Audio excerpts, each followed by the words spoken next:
بسم اللہ الرحمن الرحیم بسم اللہ الرحمن الرحیم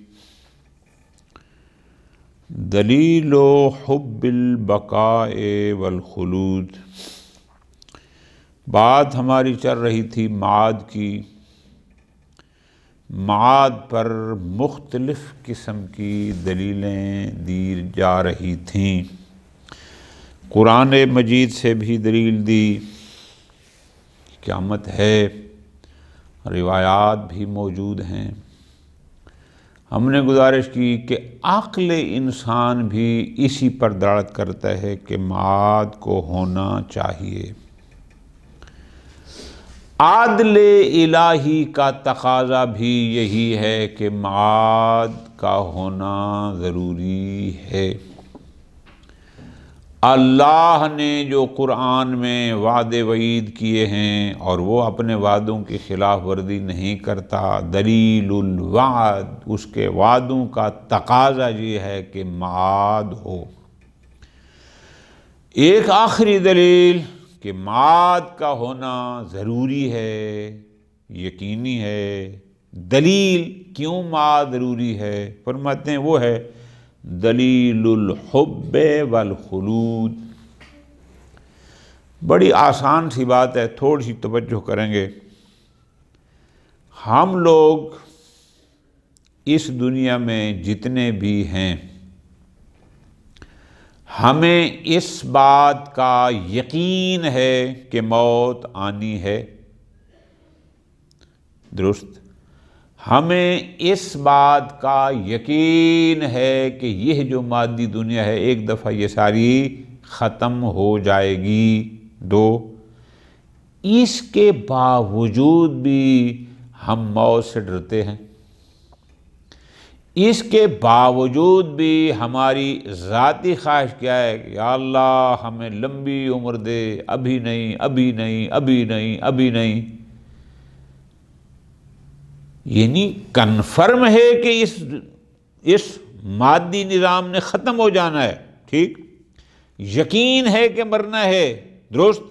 پھر بھی ہمارے اندر ایک لمبی زندگی کی اور زیادہ دیر تک، بلکہ ہمارے بس میں ہو تو ہم کہیں یا اللہ ہمیں موت دے ہی نہ۔ سب ایسے ہے۔ کیوں؟ یہ بقا، یہ محبت، ایک لمبا عرصہ زندہ رہنے کی محبت ہمارے دلوں میں ہے، ہر ایک کی ہے، کوئی مانے یا نہ مانے۔ ہر ایک خواہش ہے کہ اس کی لمبی زندگی ہو۔ اچھا، اس کا مطلب ہے کہ اس لمبے عرصے کی رہنے کی محبت ہماری فطرت میں، ہماری طبیعت میں موجود ہے۔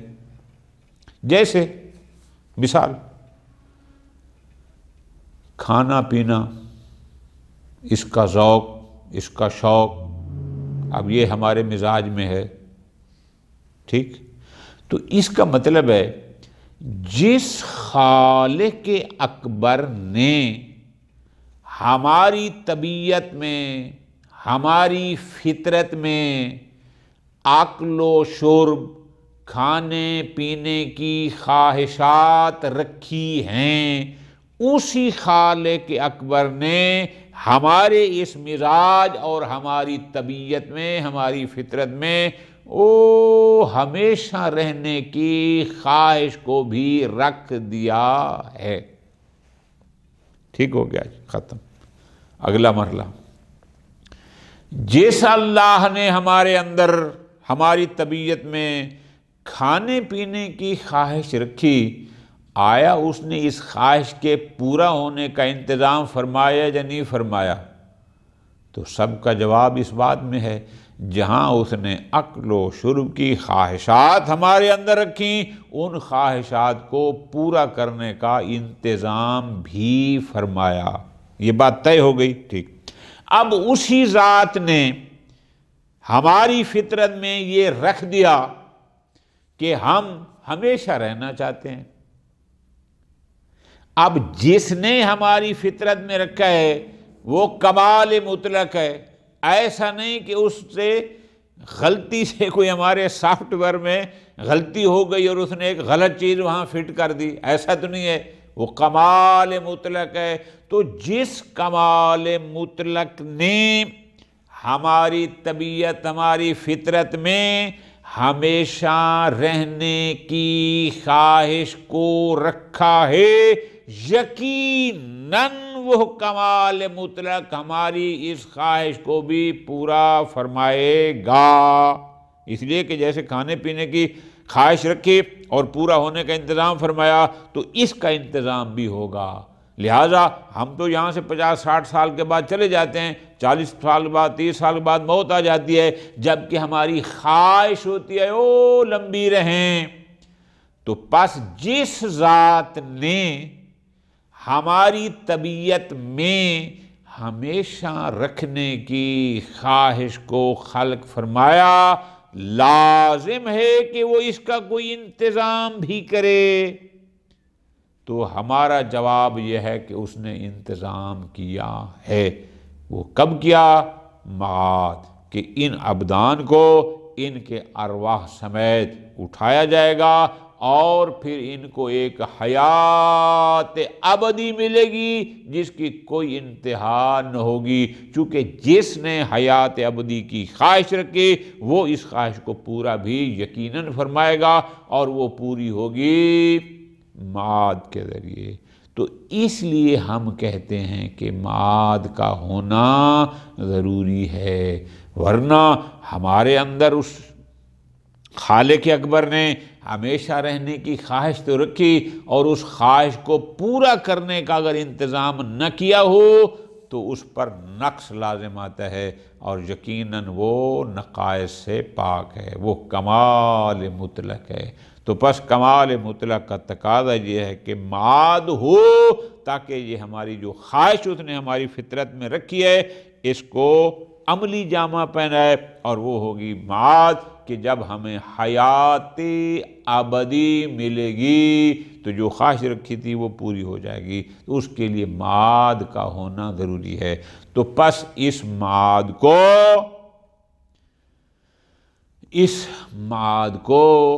ہمیشہ رہنے والی محبت جو ہمارے دل میں ہے، اس کے ذریعے بھی معاد کو ثابت کیا جا سکتا ہے، اور یہ دلیل ہے کہ معاد یقینی ہوگی اور واقع ہوگی۔ ایک اور دلیل اس معاد پر کہ معاد یقینی ہے، وہ ہے دلیل حب البقاء والخلود، کہ ہمارے اندر جو باقی رہنے کی اور خلود اور ہمیشہ رہنے کی محبت ہے، جو خواہش ہے ہمیں کہ ہم ہمیشہ رہ جائیں، اس دنیا سے نہ جائیں، یہ بھی معاد پر دلیل ہے۔ کیسے؟ اب اس کو بیان فرماتے ہیں۔ لا خلاف فی کون الانسان بالفطرہ محبا للبقاء والخلود۔ فرماتے ہیں اس میں یہ نکتہ واضحات میں سے ہے کہ انسان فطرتاً، طبیعتاً بقا یعنی باقی رہنے سے محبت کرتا ہے، خلود ہمیشہ رہنے سے اس کی خواہش ہے کہ وہ ہمیشہ رہے، لمبا رہے۔ وَلَعَلَّهُ لِوَا، اور شاید یہی وجہ ہے کہ ان کو بقا اور خلود اور لمبا عرصہ رہنا، ہمیشہ رہنے سے محبت ہے۔ تنافر الناس عن الموت، کہ لوگ موت سے بھاگتے ہیں، موت کے نام سے ڈرتے ہیں، مرنے کے لیے تیار نہیں ہوتے۔ کیوں؟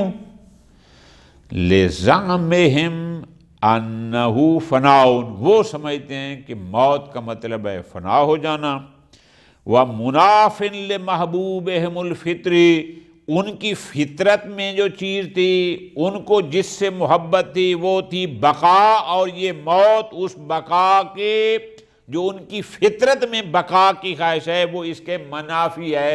اس وجہ سے لوگ موت سے گھبراتے ہیں، بھاگتے ہیں۔ ٹھیک؟ اچھا، اگلی بات، وَيَشْهَدُ أَيْضًا عَلَى فِطْرِيَّةِ هَذَا الْحُبِّ، اور یہ ہمیشہ رہنے کی محبت ہماری فطرت میں ہے، ہماری طبیعت میں ہے۔ اس پر ایک اور دلیل بھی ہے، وہ کون سی؟ کہ ان الحب المذکور لا یزول عن النفس بالعلم بفناء الدنیا۔ ہمیں یقین ہے کہ یہ عالم مادی، یہ دنیا فنا ہونے والی ہے، ختم ہونے والی ہے، اس کے باوجود بھی ہمارے دل میں ہمیشہ رہنے کی محبت ختم نہیں ہوتی۔ یعنی ہمیں علم ہے کہ یہ دنیا فانی ہے، باقی نہیں ہے، اس کے باوجود بھی ہمارے دل میں محبت باقی رہنے کی ہے۔ آدھا صغر القیاس، اب اس کو یوں صغرا بنا دیں، وَيُنْزَمُّ إِلَى هَذِهِ الْكُبْرَى، اب اس کے ساتھ کبرا ملا دیں، وہی شکل اول بنا دیں۔ کیسے؟ کہ أَنَّ كُلَّ مَا كَانَ فِطْرِيًّا، کہ ہر وہ شے جو فطرت میں ہو، طبیعت میں ہو، ماہیت و حقیقت میں ہو، ہوا مطابق لواقع الامر، وہ حقیقت کے مطابق ہوتی ہے۔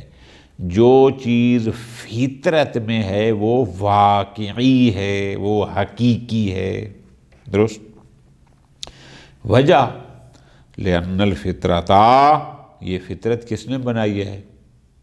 یہ ماہیت اور طبیعت میں جو چیز ہے یہ کس نے بنائی ہے؟ یہ فطرت حکیم متعال کا اثر ہے، کوئی ہے جس نے اس کو خالق فرمایا، یہ اس کے آثار میں سے ایک اثر ہے، ٹھیک؟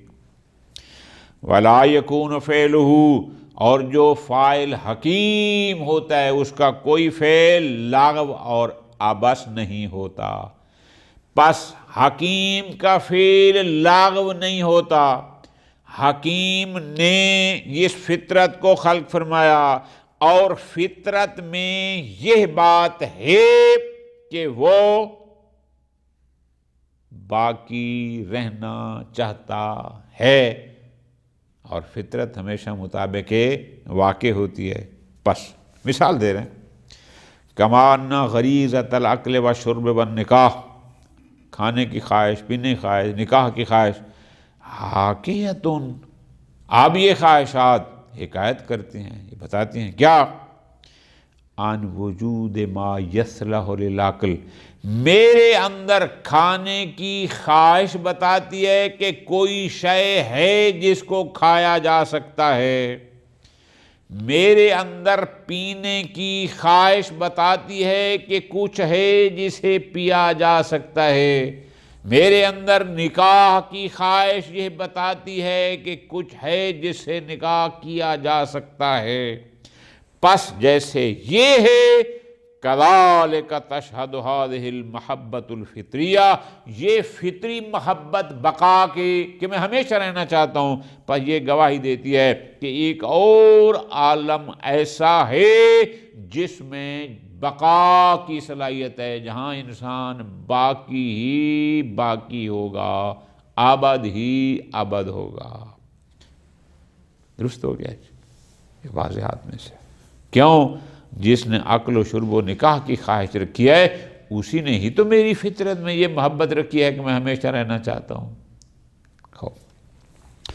وَلَعَلَّ إِلَيْهِ يَرْجِعُ مَا ذَكَرَهُ شَيْخُ مَشَائِخِنَا، ہمارے اساتذہ کے استاد الاساتذہ آیت اللہ الشیخ محمد علی شاہ آبادی، 1292 ہجری میں ان کی ولادت ہے اصفہان میں، 1362 ہجری میں ان کی وفات ہے، اور یہ تہران میں دفن ہے، محمد علی الشاہ آبادی۔ ان کی کتاب ہے الانسان والفطرہ، اس میں یہ جملہ ہے، فرماتے ہیں وَيَدُلُّ عَلَيْهِ عِشْقُ اللِّقَاءِ وَالْبَقَاءِ، اس بات پر کیا دلالت کرتا ہے کہ انسان کا بقا سے عشق، انسان کا عشق کیا ہے کہ ہمیشہ رہے، اور ملاقات کا عشق دلالت کرتا ہے مع القطع بعدم البقاء، جبکہ انسان کو یقین بھی ہے کہ یہ دنیا باقی نہیں ہے، دنیا کے بقا کا، عدم بقا کا یقین ہونے کے باوجود بقا کا عشق، مع القطع بعدم البقاء مثل هذا البقاء الملکی، جس چاہتے کہ ہمیشہ اس کا یہ برقرار رہے نظام۔ والحیات الدنیاویہ، اور اس کی محبت حیات دنیا سے، ما عدم فطور العشق القضائی، جبکہ ایسا نہیں ہے، وہ ہمیشہ ہے، وہ چاہتا ہے کہ دنیا برقرار رہے، فلاں رہے، حالانکہ ایسا نہیں ہے۔ فَإِنَّهُ بِحُکْمِ الْفِطْرَةِ الْمَعْصُومَةِ، یہ سب خواہشات انسان میں کیوں ہیں کہ وہ چاہتا ہے ہمیشہ رہے، ہمیشہ رہے؟ تو اس کا مطلب وہ جو فطرت ہے اس کی، وہ اس کو کہتی ہے کہ یہ ہے، یہ اس کے مزاج میں رکھ دیا گیا ہے۔ تو پس ینکشف، اب یہ سارا کچھ دیکھنے کے باوجود کہ یہ دنیا فانی ہے، یہ ملک ختم ہونے والا ہے، سارا عالم مادی ختم ہو جائے گا، ہمارے سامنے سب کچھ ہے، اس کے باوجود بھی اس کی محبت اور عشق بقا کے ساتھ یہ بتاتا ہے کہ یہ اس کی فطرت میں ہے۔ جب فطرت میں ہے ینکشف کہ انہ ہناک عالما غیر دار، تو اس کا مطلب ہے کوئی اور ایسا عالم ہے جو ختم ہونے والا نہیں۔ وَتُلَاقِي مَعْشُوقَكَ فِي مَقْعَدِ صِدْقٍ عَنْكَ عِنْدَ مَلِيكٍ مُقْتَدِرٍ، اور یہ فطرت بتاتی ہے کہ بھئی ایک اور عالم ہے، ختم ہونے والا نہیں ہے، تیرا معشوق تمہیں مل جائے گا، فی مقعد صدق عند ملیک مقتدر، اس توانا حاکم توانا کی بارگاہ کے سامنے۔ وہ کون سی بارگاہ ہے کہ جہاں تجھے تیرا محبوب مل جائے گا، جس کی تمہیں خواہش ایسا ملے گا، وہی اسی کو یوم المعاد، یوم القیامہ کہتے ہیں۔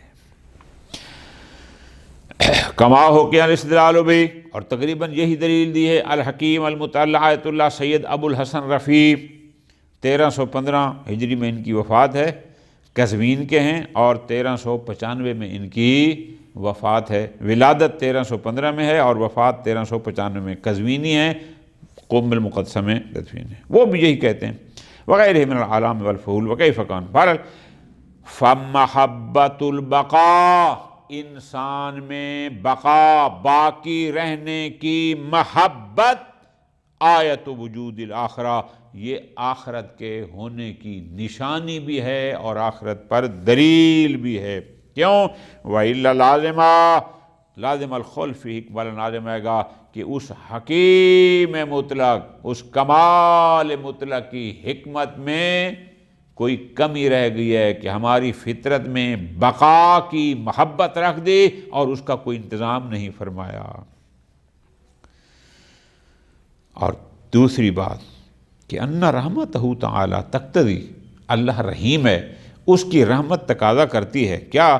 ایصال کل شیء الی ما یستحق، کہ جو شے جس کی مستحق ہے اس کو وہاں تک پہنچائے، ورفع حاجت کل محتاج، اور ہر ضرورت مند کی، ہر محتاج کی حاجت کو ختم کرے۔ بس وعلیہ فہو تعالی، نتیجہ یہ ہے کہ اللہ تبارک و تعالی یوصل کل محب للخلود والبقاء، جو بھی ہمیشہ رہنا اور باقی رہنے کی محبت رکھتا ہے، اللہ اس بقا کے ساتھ محبت رکھنے والے کو اس کے محبوب، یعنی وہ ہمیشہ رہنے والی زندگی تک پہنچائے اپنی رحمت کے ذریعے۔ اور وہ کب ہوگا؟ وہی قیامت۔ کما افادہ عز وجل، اور اس مطلب کو خداوند متعال نے یوں بیان فرمایا۔ یہ کہاں بیان فرمایا؟ سورہ انعام آیت نمبر 12، سورہ انعام آیت نمبر 12 یوں فرمایا، قُلْ لِمَن مَّا فِي السَّمَاوَاتِ وَالْأَرْضِ قُلْ لِلَّهِ كَتَبَ عَلَى نَفْسِهِ الرَّحْمَةَ لَيَجْمَعَنَّكُمْ إِلَى يَوْمِ الْقِيَامَةِ لَا رَيْبَ فِيهِ الَّذِينَ خَسِرُوا أَنفُسَهُمْ فَهُمْ لَا يُؤْمِنُونَ۔ خود بیان فرما دیا، ان سے پوچھ لیجئے آسمانوں اور زمین میں جو کچھ ہے وہ کس کا ہے؟ کہہ دیجئے سب کچھ اللہ ہی کا ہے۔ اس نے رحمت کو اپنے اوپر لازم کیا ہے۔ وہ جو ہمیشہ رہنے کی محبت کرتے ہیں، اس کی رحمت کا تقاضا یہ ہے کہ ان کی محبت کو پورا کرے اور کوئی ہمیشہ کی زندگی عطا فرمائے۔ وہ تم سب کو قیامت کے دن جس کے آنے میں کوئی شک نہیں، کوئی شک نہیں، لا ریب فیہ، سب کو قیامت یعنی کوئی شک نہیں، ضرور بضرور جمع کرے گا۔ جنہوں نے اپنے آپ کو خسارے میں ڈال رکھا ہے وہ ایمان نہیں لائیں گے۔ تو پس فرماتے ہیں وفی ما ذکر غنیٰ و کفایہ، لہذا معاد کا ہونا یقینی ہے، معاد دلیلوں سے ثابت ہے، ادلہ نقلیہ سے ثابت ہے، ادلہ عقلیہ سے ثابت ہے، لہذا جتنی بحث ہم نے کی ہے اس کتاب کے مطابق اس معاد کے وجود کے لیے اتنی کافی ہے۔ اگر کوئی شخص مزید چاہتا ہے تو علم کلام کی اور جو تفصیلی کتابیں ہیں ان میں رجوع کرے۔ وصلی اللہ علی محمد و آل محمد۔